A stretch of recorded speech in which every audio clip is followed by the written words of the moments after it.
I would say that that is one of the big issues inside of hybrid organizations where you have an executive director and a CEO and money is flowing back and forth between a for-profit and a nonprofit.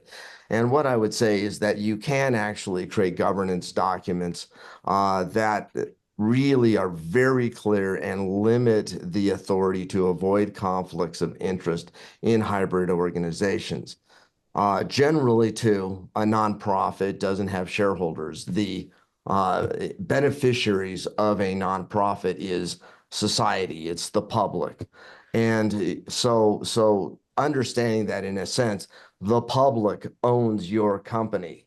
And if you're taking money out of the public's pocket and putting it into yours, big conflicts and, likely it's going to be illegal, and there may be you may be charged with some violations and fraud, etc. So it's really important to look at these hybrid structures and how money can actually flow from the for-profit to the nonprofit.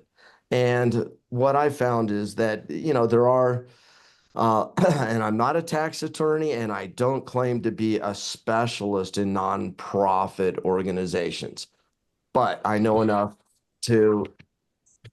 I know enough to be able to know when I need to get that kind of advisory. And what I would say is that generally you're going to look at taking anything that is tax deductible, large operations and salaries and even CapEx, and putting it into the organizations where you can actually deduct those expenses as tax deductions. In the nonprofit, you want to be scaled back. And as many of you know, in a nonprofit, you can only have so much, if you want to get foundation funding, you have to have a very limited operating expense, a very limited marketing expense. You have to put most of your money into the actual projects. Instead of showing maybe financial returns, you're showing social returns or environmental returns and finding ways that you're actually promoting, but also having KPIs and metrics to substantiate your impact in a nonprofit. So I believe that you can do it, but you want to make sure that you have different people running the nonprofit than you do running the for-profit.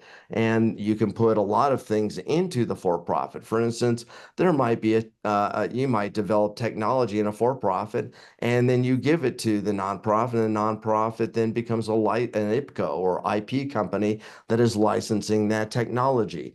You could basically have the nonprofit managing a real estate portfolio, and anything that has to do with schools or agriculture or recreation can be held by the nonprofit, and it manages the portfolio with a very small staff, while the operating expenses of the businesses in that real estate are going to be for profit.